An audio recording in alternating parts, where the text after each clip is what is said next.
Salam uşaqlar, hər vaxtınız xeyir olsun. Bu gün sizlər üçün yeni test topusunda yeni tərtib olunmuş ion mübadilə reaksiyaları mövzusunda 54-cü sualın asan qayda izahını təqdim edəcəm. Bizə dəmir 2 xlorid və sink xlorid məhlullarını hansı maddə məhlulunun köməyi ilə fərqləndirmək olar sualını verib. Uşaqlar, mən burada C variantını çıxacağam. Nə üçün? Çünki burada H-xlor ümumiyyətlə 2 maddələrlə reaksiyaya daxil olmaz. Çünki turşu qalıqları eynidir. Y variantı həmçinin duzdur. Duzla duz o vaxt reaksiyaya daxil olar ki, alınan maddələrdən biri çöküntü versin. D variantı ümumiyyətlə mis hidroksid özü çöküntüdür. Qaldı A və B.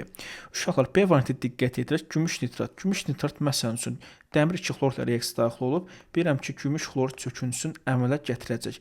Bu da uşaqlar ağ rəngli çöküntüdür. Həmçinin gümüş nitrat sink xlor ilə reaksiyaya daxil olub, yenə gümüş xlor çöküntüsünü əmələ gətirəcək. Bu da ağ rəngli çöküntü uşaqlar.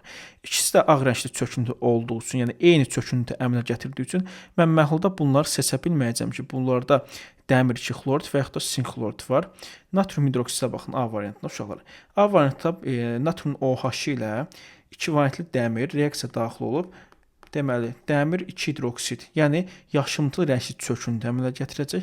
Bir də ki, OH ilə sink birləşib, sink OH2 ağ rəngli çöküntü əmələ gətirəcək. Biz burada rəng fərqindən biləcəyik ki, dəmir 2 xlorid və sink